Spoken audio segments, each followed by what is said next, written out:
प्यारे बच्चों, मैं लेफ्टिनेंट अनामिका, लेक्चर मैथमेटिक्स। आज हम 12th क्लास के गणित विषय का पहला पाठ संबंध एवं फलन उसके बारे में पढ़ेंगे। देखिए, संबंध एवं फलन की जो बेसिक चीजें हैं वो कुछ चीजें आपको कक्षा 11 में भी पढ़ाई गई थी। आपको याद होगा, उसमें कार्टेशियन प्रोडक्ट क्या होता है, फलन क्या होता है, समुच्चय क्या होता है, समुच्चय कितने प्रकार के होते हैं, ये सारी चीजें बताई गई हैं। उससे आगे समुच्चयों में क्या संबंध होता है, उस संबंध के बारे में हम इंटर क्लास में पढ़ेंगे। कार्टेशियन प्रोडक्ट आपको फर्स्ट ईयर में बताया गया था। क्या होता है कार्टेशियन प्रोडक्ट निकालना, शायद आपको याद हो। मैं आपको एक छोटा सा उदाहरण दे रही हूँ। जैसे मान लीजिए 2 सेट दिया हुआ है ए, इसमें ये 3 एलिमेंट हैं 1, 2, 3, और दूसरा सेट है बी जिसमें 7, 8, 9 ये 3 एलिमेंट दिए हुए हैं। तो इनका जो कार्टेशियन प्रोडक्ट होता है उसको हम कैसे डिनोट करते हैं? यदि हमें कार्टेशियन प्रोडक्ट किसका निकालना हो, ए क्रॉस बी निकालना हो, तो इसकी वैल्यू क्या होती है? इसकी वैल्यू होती है, इसका ऑर्डर पेयर निकालेंगे, कितने ऑर्डर पेयर इसके आएंगे। एक एक भुज और कोटि, किसी भी पॉइंट को डिनोट करने के लिए क्या होता है, एक्स और वाई की वैल्यू होती है। तो इसमें ये एक्स की वैल्यू होती है, ये वाई की वैल्यू होती है। मैंने आपको ये सारी चीजें बताई थी फर्स्ट ईयर क्लास में। तो हम क्या करते हैं कि उन्हीं का पेयर बनाते हैं। सबसे पहले क्या करते हैं, फर्स्ट का इन तीनों के साथ रिलेशन, फिर सेकंड एलिमेंट का इन तीनों एलिमेंट के साथ रिलेशन, फिर थर्ड एलिमेंट का इन तीनों एलिमेंट्स के साथ रिलेशन। तो जो पेयर बनेंगे छोटे छोटे, वो ही होते हैं कार्टेशियन प्रोडक्ट, यानी कि ए क्रॉस बी। कैसे निकालते हैं? जैसे पहला पेयर क्या बनेगा, पहले हम पहला एलिमेंट, ए का पहला एलिमेंट लेंगे, क्या है, 1 है। तो 1 का संबंध किससे होगा, बी के पहले एलिमेंट यानी कि 7 से हो गया। फिर 1 का पहला एलिमेंट 1 है, 1 का संबंध किससे होगा, बी के दूसरे एलिमेंट यानी कि 8 से हो गया। फिर तीसरा क्या होगा, 1 का पेयर संबंध किससे होगा, 9 से। तो ये पहले एलिमेंट का संबंध कितना हो गया, कितने पेयर बन गए, कितने ऑर्डर पेयर बने, 1, 7, 1, 8, 1, 9, ये 3 ऑर्डर पेयर पहले एलिमेंट के बन गए। इसी तरीके से हमें दूसरा जो एलिमेंट है ए का 2, इसके भी ऑर्डर पेयर निकालने होंगे। तो ये अलग अलग इंडिविजुअल ऑर्डर पेयर है, और ऑर्डर पेयर जितने भी ये बनेंगे उन सबका कलेक्शन जो होगा, एक जगह मिला करके जो सेट तैयार होता है उसी को हम कहते हैं ए क्रॉस बी, या Cartesian product of 2 set A cross ए और बी का। ठीक है। तो सेकंड एलिमेंट है 2 का कार्टेशियन प्रोडक्ट क्या होगा, पहले एलिमेंट के साथ रिलेशन, 2 का 7 के साथ रिलेशन हो गया। फिर 2 का किसके साथ रिलेशन होगा, दूसरे के साथ हो गया, 8 हो गया। फिर तीसरा पेयर क्या बनेगा, 2, 9 हो गया। ठीक है। तो ये तीसरा पेयर बन गया। ये दूसरे एलिमेंट क्या कंप्लीट हो गया। अब हमें किसका निकालना है, थर्ड एलिमेंट का। थर्ड एलिमेंट क्या है, 3 का आप किसके साथ संबंध निकालेंगे, पहले 7 के साथ होगा, फिर 3 का किसके साथ होगा, 8 के साथ होगा, और फिर अगला जो पेयर बनेगा वो क्या बनेगा, 3, 9 बनेगा। अब इनका हम कलेक्शन जब एक जगह कर लेंगे तो यही हो गया आपका ए क्रॉस बी की वैल्यू। तो ये होता है कार्टेशियन प्रोडक्ट या कार्तीय गुणनफल। हम देखिए कार्तीय गुणनफल जब समझ में आ गया तो इससे अगला जो आपको टॉपिक पढ़ना है वो है संबंध। संबंध क्या होता है?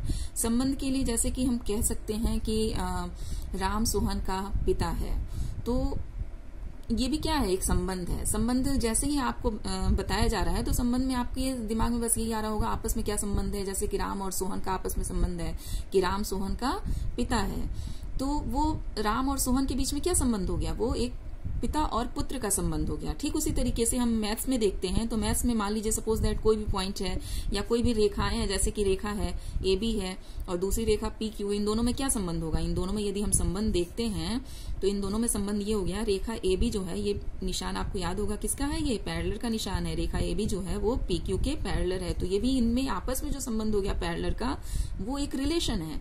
इसी तरीके से हम किसी पॉइंट को नोट करते हैं तो x is less than y, ये भी क्या है, एक रिलेशन है कि x जो है y से छोटा है। तो इन्हीं संबंधों को, अब इन संबंध में आप ध्यान दे रहे होंगे कि इसमें 2 चीजें हैं कि कहीं भी आपको संबंध निकालना हो तो संबंध निकालने के लिए हमेशा 2 चीजें होनी चाहिए। चाहे कोई भी चीज हो सकती है, चाहे वो कुछ भी हो। तो हम बात कर रहे हैं सेट्स की, तो हमेशा इसमें क्या होंगे, 2 सेट होंगे, यानी कि संबंध हमेशा 2 वस्तुओं के बीच में होता है। ये पहला पॉइंट ध्यान रखिएगा और नोट कर लीजिएगा इसे। मैं ये नोट के फॉर्म में आपको दे रही हूं ताकि आपको कलेक्शन करने में, नोट्स बनाने में बहुत आसानी हो। इसीलिए इसका स्क्रीनशॉट लेकर के आप इसको लिख सकते हैं और कर सकते हैं। इसीलिए मैंने ये लिख करके आपको समझा रही हूँ। और सेकंड क्या है कि जो संबंध होता है वो क्या होता है, कार्तीय गुणनफल का ही एक उप समुच्चय होता है। जैसे कि अभी मैंने यहाँ पे कार्तीय गुणनफल समझाया ना, तो इसी का एक सबसेट होता है। सबसेट भी मैंने आपको फर्स्ट क्लास में समझाया था कि सबसेट क्या होता है, जो भी सेट है उसी का एक छोटा सा टुकड़ा, एक छोटा सा रूप, जो सेट होगा, सेट का कलेक्शन, वही समुच्चय होता है। तो इसमें हम कार्तीय गुणनफल का जो उप समुच्चय होगा उसी को हम कहते हैं संबंध। तो ये दो चीजें हैं, दोनों चीजें कैसे, एक उदाहरण दे रही हूं तो उस उदाहरण के आधार पे आपको समझ में आ जाएगा। जैसे कि दो सेट है ए और बी, ठीक है, ए में ये 3 एलिमेंट हैं, बी में ये 3 एलिमेंट हैं, और आपका रिलेशन, इनके बीच में जो रिलेशन है वो है आर, ठीक है। तो ये रिलेशन जो है वो किसके द्वारा डिनोट है, ए बी, एक ऑर्डर पेयर दिया हुआ है A B such that B is equals to A plus 5। ये संबंध आपका दिया हुआ है B equals to A plus 5 इस रिलेशन के अंतर्गत, ठीक है। और जिसमें ए कहाँ है, A belongs to A and B belongs to B. तो ए में बिलोंग कर रहा है और स्मॉल बी जो है वो बी में बिलोंग कर रहा है, ठीक है। तो इस आधार पे आपके पास ये रिलेशन मिल गया, तो B equals to A plus 5। अब हम यदि निकालते हैं, वैल्यू निकालें, ऑर्डर पेयर निकालें, जो कार्तीय गुणनफल है इस दोनों सेट का, जब हम कार्टेशियन प्रोडक्ट निकालेंगे तो क्या मिलेगा, ये जो आर रिलेशन है, इस रिलेशन के आधार पे आपको क्या मिलेगा। तो उसे निकालने के लिए आप यदि देखें तो पहला जो ऑर्डर पेयर, यदि हम ए की वैल्यू 1 रखते हैं, यहां से हम यदि ए की वैल्यू ए बराबर 1 रखेंगे तो बी का मान क्या हो जाएगा, implies that B equals to 6 हो गया। यदि हम यहां से ए की वैल्यू 2 रखते हैं तो यहां से बी की वैल्यू क्या हो जाएगी, ए की वैल्यू 2 होगी तो बी की वैल्यू कितनी हो गई, 7 हो गई।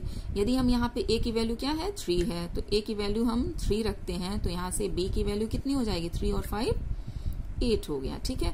अब हम इस आधार पे यदि हम आर रिलेशन को डिफाइन करें तो आर रिलेशन क्या है, एक ऑर्डर पेयर है। तो जो ऑर्डर पेयर आपका आएगा ए बी, ये कौन सा ऑर्डर पेयर होगा, 1 और 6 का। तो ये जो पहला ऑर्डर पेयर मिलेगा आपको क्या मिलेगा, 1 और 6, ठीक है। दूसरा ऑर्डर पेयर आपको क्या मिलेगा, 2 7 मिलेगा। तीसरा ऑर्डर पेयर इस रिलेशन के आधार पे क्या मिलेगा, 3 8 मिलेगा, ठीक है। अब हम इन ऑर्डर पेयर को देखते हैं कि ये ऑर्डर पेयर जो मिल रहे हैं वो इस रिलेशन को सेटिस्फाई कर रहे हैं या नहीं कर रहे हैं। तो अब इसमें देखिए, इस रिलेशन में क्या कह रहा है, A belongs to A and B belongs to B.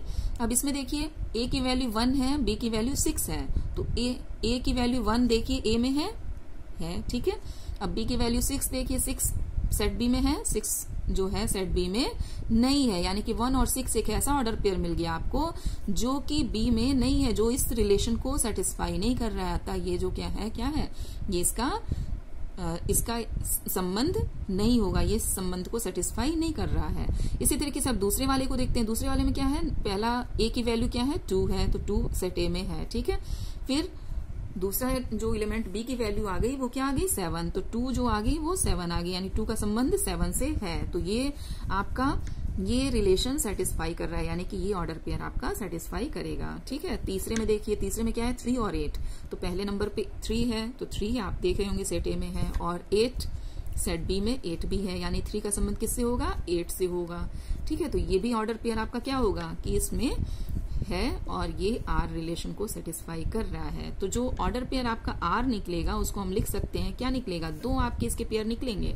जो ऑर्डर पेयर होंगे वो 2 होंगे, एक तो 2 और 7 का पेयर बनेगा, दूसरा पेयर क्या बनेगा, 3 और 8 का बनेगा। तो दोनों का जो कलेक्शन है, दोनों का जो मिलाने के बाद एक सेट है, वही इस रिलेशन आर को डिनोट करेगा और यही सेटिस्फाई करेगा, ठीक है। तो ये अब आप देख रहे होंगे 2 7 और 3 8, ये क्या है, 2 ऑर्डर पेयर का कलेक्शन, जबकि टोटल जो ऑर्डर पेयर है ये अलग इससे ज्यादा है, यानी कि ये क्या है, आर जो है ये क्या है, कार्टेशियन प्रोडक्ट जो है उन्हीं का एक उप समुच्चय हो गया। यही चीज मैंने आपको यहाँ पे लिखी है कि कार्तीय गुणनफल क्या होता है, कार्तीय गुणनफल का उप समुच्चय क्या होता है, वो एक संबंध होता है। तो संबंध के लिए 2 कंडीशन है, इनको ये हमेशा याद रखिएगा, क्योंकि आगे जब क्वेश्चन सॉल्व करेंगे तो ये सब चीजें क्लियर होनी चाहिए, बेसिक कंसेप्ट बिल्कुल क्लियर होने चाहिए, तभी आप क्वेश्चंस को सॉल्व कर सकते हैं, वरना प्रॉब्लम आएगी।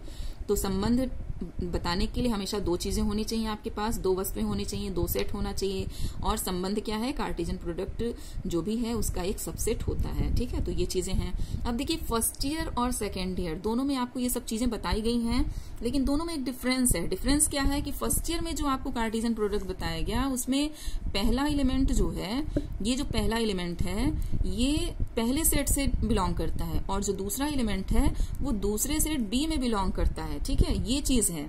तो लेकिन जब हम सेकेंड ईयर में पढ़ेंगे, यानी कि जो रिलेशन है, यहाँ पे देखिए डायग्राम की मदद से मैं आपको समझा रही हूँ। पहला सेट ए है, दूसरा सेट बी है, इसमें कोई भी एलिमेंट हो सकता है, बी की वैल्यू कुछ भी हो सकती है। तो फर्स्ट ईयर में जो आपको बताया गया वो ये बताया गया। इसमें क्या है, रिलेशन आर की वैल्यू क्या है, ए बी है, और ए का बी से संबंध है जिसमें ए सेट ए में है और बी सेट बी में है। ठीक है, ये स्मॉल ए जो है कैपिटल ए में बिलोंग कर रहा है, स्मॉल बी कैपिटल बी में बिलोंग कर रहा है। ये चीज आपको फर्स्ट ईयर में कार्टेशियन प्रोडक्ट में समझाई गई। लेकिन सेकेंड ईयर में जितने भी क्वेश्चन आपको करने होंगे या जो भी चीजें आप पढ़ेंगे उसमें आपको इससे थोड़ा सा चेंज है और वो चीजें आपको समझनी है, वही चीजें आपको पढ़नी है। वो क्या है कि रिलेशन, जो संबंध इसमें आप पढ़ेंगे वो संबंध किसके बीच में होगा, ए बी, एक ऑर्डर पेयर तो होगा, यानी ए का संबंध बी से होगा, बट स्मॉल ए जो है वो ए में बिलोंग करेगा और स्मॉल बी कैपिटल बी में बिलोंग ना करके ए में ही बिलोंग करेगा। यानी कि जो सेट है, ये सेट ए है तो दूसरा सेट भी आपका क्या होगा, ए ही होगा। यानी कि जो एलिमेंट ए के हैं वही वो एलिमेंट ए के ही दूसरे सेट में इसमें संबंध होना चाहिए, यानी ए का ए से संबंध होना चाहिए। ठीक है, तो ए का ए में संबंध हम निकालेंगे। सेकेंड ईयर क्लास में बस यही चीजें थोड़ी सी अलग हैं फर्स्ट ईयर से, बाकी सारी चीजें वही हैं। ठीक है, जो मैंने आपको पहले बताई हुई थी। चलिए अब हम आगे देखते हैं, आगे कुछ बेसिक चीजें हैं वो भी समझ लीजिए। संबंधों के प्रकार, ये तो हो गया संबंध, सबको समझ में आ गया होगा। ये कई तरह से होते हैं, कई प्रकार के संबंध होते हैं। जैसे कि सेट थ्योरी में मैंने आपको फर्स्ट ईयर में समझाया था ना कि सेट जो है कई प्रकार के सेट होते हैं, नल सेट, यूनिट सेट, बहुत सारे सेट समझाए गए थे आपको। तो उसी तरीके से संबंध भी होते हैं। संबंध जो है कई प्रकार के होते हैं। सबसे पहले हम रिक्त संबंध समझते हैं कि क्या होता है। रिक्त संबंध, रिक्त का जैसा कि नाम है रिक्त, रिक्त यानी कि खाली, खाली का मतलब उसमें कुछ भी ना हो। ठीक है, तो ऐसा सेट ए एक ऐसा सेट हो, आप देख रहे होंगे जहां कहीं भी हम बात करेंगे, आगे हम जब भी कहीं बात करेंगे सेट ए का संबंध ए से ही बात करेंगे। इन चीजों को दिमाग में बिठा के रखिएगा और क्लियर रखिएगा। तो कोई भी सेट यदि ए दिया हुआ है तो क्या कह रहा है कि कोई भी सेट यदि ए दिया है तो उसका संबंध आर, यदि ए बी, इस तरीके से कोई भी संबंध दिया हुआ है, कोई भी यहाँ पे कुछ भी हो सकता है, किसी भी तरीके से उसको डिफाइन कर सकते हैं, उस रिलेशन को किसी भी तरीके से व्यक्त किया जा सकता है। तो ये जो रिलेशन आर है, ये रिलेशन रिक्त कब होगा, तब होगा जबकि सेट ए का कोई भी अवयव सेट ए के अवयव से संबंधित ना हो। ठीक है, यानी कि सेट ए में एक ऐसा संबंध, आर का एक ऐसा संबंध जिसमें कोई भी ऑर्डर पेयर ना हो। समझ में नहीं आ रहा होगा शायद मेरी बातों को, जो मैं बता रही हूं, जब ये एग्जाम्पल सॉल्व करूंगी तो समझ में आ जाएगा। जैसे कि क्या है, पहला पॉइंट इसमें कह रहा है ऐसा संबंध जिसमें कोई भी क्रमित ना हो, रिक्त संबंध कहलाता है। इसी को हम कह सकते हैं दूसरे शब्दों में या। ये तो ये डिफिनेशन हो गया। दूसरा डिफिनेशन क्या है, किसी समुच्चय ए में संबंध आर को रिक्त तब कहेंगे जब ए का कोई भी अवयव, यानी ए का कोई भी अवयव ए के किसी भी अवयव से संबंधित ना हो। ठीक है, जैसे कि यहाँ पे ए बी ये एक ऑर्डर पेयर है और कंडीशन क्या दिया है, a minus B that is equals to 10, यानी कि a माइनस बी डिफरेंस जो आना चाहिए वो क्या आना चाहिए, 10 आना चाहिए। अब देखिए सेट a में देखिए 1 2 3 4 ये 4 एलिमेंट हैं। अब इसमें 1 और 2 का अंतर देख लीजिए, 1 और 2 का अंतर 10 के बराबर होगा, नहीं होगा। 2 और 3 का देख लीजिए, जो डिफरेंस है वो 10 के बराबर होगा, नहीं होगा। ऐसे 3 में से 4 माइनस करेंगे तो भी नहीं होगा, 1 में से 4 माइनस करेंगे तो भी ये 10 नहीं होगा। यानी आप इस चारों एलिमेंट में किसी में से किसी को भी घटाइए तो भी किसी भी सूरत में आर में कोई भी एक ऐसा ऑर्डर पेयर आपको नहीं मिलेगा जिसका डिफरेंस 10 के इक्वल हो। अतः इसमें कोई एलिमेंट होगा, नहीं होगा। जब कोई डिफरेंस ही नहीं इसमें मिल रहा है सेट ए के लिए, तो इसकी जो वैल्यू होगी वो क्या होगी, 5 होगी। और ये जो रिलेशन आर है 5, यही होती है, ये इसी रिलेशन को हम कहते हैं रिक्त संबंध। जब इस प्रकार का कोई संबंध होता है कि सेट ए का कोई भी एलिमेंट जब भी कोई रिलेशन ए का आर में प्राप्त हो रहा है और सेट ए का एलिमेंट उस सेट ए से संबंधित ना हो, तो उस कंडीशन में उस रिलेशन को हम कहते हैं रिक्त संबंध। ठीक है, अब दूसरा संबंध है सार्वत्रिक संबंध। सार्वत्रिक यानी यूनिवर्सल रिलेशन। यूनिवर्सल रिलेशन क्या होता है, जैसे कि इसमें क्या है, कोई भी अवयव से संबंधित नहीं होना चाहिए तो वो तो हो गया रिक्त। और सार्वत्रिक यानी यूनिवर्सल। यूनिवर्सल का मतलब ये होता है कि पहले सेट का जो भी आपके पास सेट दिया हुआ है ए, वो सेट अपने सारे अवयव से संबंधित हो। यानी कि जितने भी एलिमेंट इसमें दिए हुए हैं वो स्वयं अपने सारे एलिमेंट से संबंधित हों, तो जो रिलेशन होगा वो सार्वत्रिक संबंध होगा। जैसे कि इसमें रिलेशन क्या डिफाइन किया गया, A B such that B minus A एक पूर्णांक है। ठीक है, तो इस कंडीशन में इस रिलेशन को हमें डिफाइन करना है, तो सबसे पहले आपको इसका क्रॉस प्रोडक्ट निकालना होगा, यानी आर की वैल्यू निकालनी होगी। और आर की वैल्यू क्या होती है, अभी आपको मैंने बताया यहाँ पे ए का संबंध ए से होता है, तो ए का क्रॉस प्रोडक्ट ए से, बी से नहीं निकालेंगे, किससे निकालेंगे, ए से निकालेंगे। और ये क्या हो जाएगा, जब हम इसको निकालेंगे तो पहला ऑर्डर पेयर ये 1 है, तो 1 का संबंध हमें किससे निकालना है, 1 का संबंध 1 से होगा, और b माइनस ए क्या होगा, एक पूर्णांक होना चाहिए, यानी 1 में से जब 1 को माइनस करेंगे तो वो भी एक पूर्णांक होगा। ठीक है, पहला ऑर्डर पेयर निकल गया। 1 में से 2 को माइनस करेंगे तो वो भी क्या होगा, एक पूर्णांक होगा।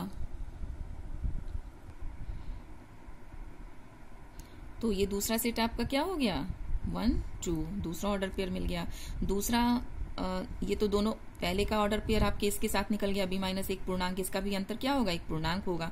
ऐसे ही दूसरा एलिमेंट क्या है, 2, तो अगला ऑर्डर पेयर क्या मिलेगा, 2 का 1 के साथ इसका डिफरेंस भी क्या होगा, एक पूर्णांक होगा। ऐसे ही 2 का संबंध 2 से, ये भी एक पूर्णांक होगा। तो ये जो सेट मिल रहा है आपको, ये जो रिलेशन मिल रहा है, ये रिलेशन यानी कि सेट ए के जितने भी अवयव हैं वो स्वयं अपने सेट से हर एक अवयव से संबंधित हैं। तो इस प्रकार का जितना भी रिलेशन होता है उसको हम कहते हैं यूनिवर्सल रिलेशन या सार्वत्रिक संबंध। इसके बाद अगला जो संबंध आता है वो है स्वतुल्य संबंध या एक प्रॉपर्टी कह सकते हैं इसको, क्योंकि इसमें तुल्यता संबंध प्रूफ करने के लिए 3 प्रॉपर्टी बहुत जरूरी है, उनको समझना। तीनों प्रॉपर्टी, उसमें पहली प्रॉपर्टी जो है वो है स्वतुल्य प्रॉपर्टी या गुण। जैसे कि इसमें स्वतुल्य का मतलब क्या होता है, जब हम इसका संधि विच्छेद करेंगे तो स्वतुल्य, स्व यानी कि खुद से तुलना, तुल्य का मतलब तुल्य यानी कि खुद से ही उसकी तुलना की जा रही हो। तो कोई भी सेट, अब हम आप समझ रहे होंगे, अभी मैंने आपको समझाया सेकेंड ईयर में, जब भी हम बात करेंगे सेट ए का संबंध ए से ही बात करेंगे, बी से बात नहीं करेंगे। ठीक है, तो कोई भी समुच्चय ए पर जो भी परिभाषित रिलेशन आर दिया हो, तो वो आर रिलेशन स्वतुल्य कब होगा, जबकि कोई भी स्मॉल ए, कोई भी एलिमेंट ए का ऐसा हो जिसके लिए ए और ए रिलेशन आर में बिलोंग कर रहा हो। यानी कि सेट ए का कोई भी एलिमेंट ले लेते हैं हम, तो वो एलिमेंट ए स्वयं ए से रिलेटेड होना चाहिए, यानी ए का संबंध खुद ए से होना चाहिए, स्व से होना चाहिए, और वो जो ऑर्डर पेयर है वो रिलेशन के अकॉर्डिंग होना चाहिए, उसमें बिलोंग करना चाहिए, उस गुण को सेटिस्फाई करना चाहिए, तो फिर वो क्या होगा, स्वतुल्य प्रॉपर्टी सेटिस्फाई करेगा। तो ऐसे प्रॉपर्टी को हम कहते हैं स्वतुल्य प्रॉपर्टी। ठीक है, सेकंड है सिमेट्रिक प्रॉपर्टी। सिमेट्रिक आपने फिजिक्स में पढ़ा होगा, सिमेट्रिक का मतलब क्या होता है, सममित, यानी सममित या सिमेट्रिक का मतलब क्या होता है कि जब आप किसी भी चीज के बीच में एक मिरर रखें तो उसका जो प्रतिबिंब बनेगा मिरर में, तो वो सेम उसी तरीके से बनता है। जैसे कि आप लेटर ले लीजिए, एक्स ले लीजिए, एक्स का जब आप एक्स लेटर के ऊपर मिरर रखेंगे तो उसका सेम इमेज प्राप्त होगा आपका शीशे के अंदर, मिरर के अंदर। ठीक है, या तो उसी तरीके से हम सेट में देखते हैं। सेट में क्या है कि कोई भी एलिमेंट यदि हम ले लेते हैं, सेट ए के कोई भी 2 एलिमेंट ले लेते हैं, A1 या A2, मान लीजिए सेट ए का 2 एलिमेंट है A1 और A2। ठीक है, तो इसके 2 संबंध हो गए, यानी A1 का जो संबंध A2 से है वही संबंध A2 का A1 से भी होना चाहिए, और ये दोनों ही संबंध आर रिलेशन को सेटिस्फाई करना चाहिए, तब वो रिलेशन क्या होगा, सिमेट्रिक होगा। ठीक है, यानी कि समुच्चय पर कोई भी संबंध आर सममित तब कहलाता है जबकि प्रत्येक A1 और A2 बिलोंग्स टू A के लिए A1 A2 belongs to R, और यही चीज उल्टा कर देंगे, यानी A2 का जो संबंध A1 का A2 से है वही संबंध A2 का A1 से होना चाहिए, और वो R में बिलोंग करना चाहिए, तब ऐसे रिलेशन को हम कहते हैं सिमेट्रिक रिलेशन। ठीक है, या सिमेट्रिक प्रॉपर्टी, ये एक प्रॉपर्टी है सिमेट्रिक प्रॉपर्टी। ठीक है, तो फिर हम आगे थर्ड, उसका जो तीसरी प्रॉपर्टी है इक्विवेलेंस रिलेशन की, वो क्या है, ट्रांजिटिव प्रॉपर्टी या फिर संक्रामक गुण। इसमें क्या है कि ट्रांजिटिव का मतलब आप इसका संधि विच्छेद करेंगे तो क्या है, 3 चीजों के बीच में रिलेशन होना चाहिए। 3 चीजें ऐसी हो, जैसे कि मान लीजिए कोई समुच्चय ए दिया हुआ है, उसको परिभाषित कर रहे हैं, उसमें परिभाषित संबंध आर संक्रामक कब कहलाएगा, जबकि कोई भी 3 एलिमेंट आप इसमें सेट ए में ले लीजिए, A1 A2 A3 सेट ए में बिलोंग कर रहा है, उसको ले लीजिए, उसके लिए कंडीशन क्या हो, ए का संबंध 2 से है, जैसे A1 का संबंध, जो संबंध A1 का A2 से है वही संबंध A2 का A3 से है। तो जब A2 का A3 से ये संबंध है, सेम संबंधार है, और A1 का A2 से सेम संबंधार है, तो ऑटोमेटिक इसमें क्या होगा, संक्रमण का रोग लग जाएगा। जैसा कि इस समय संक्रमण काल चल रहा है ना, एक दूसरे के संपर्क में नहीं आने के बाद भी क्या हो रहा है कि एक दूसरे का रोग लग जा रहा है। तो ठीक उसी तरीके से A1 का संबंध जब A2 से है और A2 का संबंध A3 से सेम रिलेशन हो गया, तो ऑटोमेटिक A1 का संबंध A3 से वही रिलेशन R सेटिस्फाई करेगा, वो वही संबंध होगा। ठीक है, तो वही चीज है कि A1 और A3 का जो संबंध है वो भी R ही होगा, R में ये बिलोंग करेगा। तो जब इस तरीके का रिलेशन प्राप्त होता है तो इसको हम कहते हैं संक्रामक गुण या फिर ट्रांजिटिव प्रॉपर्टी। ठीक है, ये समझ में आ रहा है। A1 का संबंध A2 से यदि जैसा संबंध है ठीक वैसा ही संबंध A2 का A3 से है, तो ऑटोमेटिक A1 का संबंध A3 से वही संबंध हो जाएगा, यानी A1 A3 से सेम रिलेशन से संबंधित होगा, यानी R में ही बिलोंग करेगा। ठीक है, और जहां ये तीनों ही प्रॉपर्टी स्वतुल्य, सम्मित और संक्रामक ऐसा रिलेशन हो, इन तीनों ही रिलेशन को एक साथ किसी भी एक रिलेशन में यदि हम देखते हैं या प्रूफ कर देते हैं या एक साथ देखा जाता है, तो ऐसे संबंध को हम कहते हैं तुल्यता संबंध या इक्विवेलेंस रिलेशन। ठीक है, तो इक्विवेलेंस रिलेशन मोस्ट इंपॉर्टेंट, आपके बोर्ड एग्जाम में इसमें से क्वेश्चन जरूर आता है और हमेशा पूछा जाता है। कभी कभी अलग अलग प्रॉपर्टी प्रूफ करने के लिए भी आता है, कभी कभी तीनों मिला करके स्वतुल्य संबंध प्रूफ करने के लिए पूछा जाता है। तो ये डिफिनेशन बहुत जरूरी है, इसको समझना कि कोई भी समुच्चय दिया हो उस पर परिभाषित रिलेशन R जो है वो तुल्यता संबंध कहलाता है, यदि वह स्वतुल्य हो, सम्मित हो तथा संक्रामक भी हो। यानी कि पहली प्रॉपर्टी जो मैंने आपको बताई है स्वतुल्य, और दूसरी प्रॉपर्टी जो सिमेट्रिक बताई है वो, और तीसरी बताई है ट्रांजिटिव संक्रामक, ये तीनों प्रॉपर्टी एक साथ उस रिलेशन को सेटिस्फाई कर रहे हैं, तो वो जो रिलेशन R है वो क्या होगा, तुल्यता संबंध होगा। ठीक है बच्चों, तो घर में रहिए, स्वस्थ रहिए,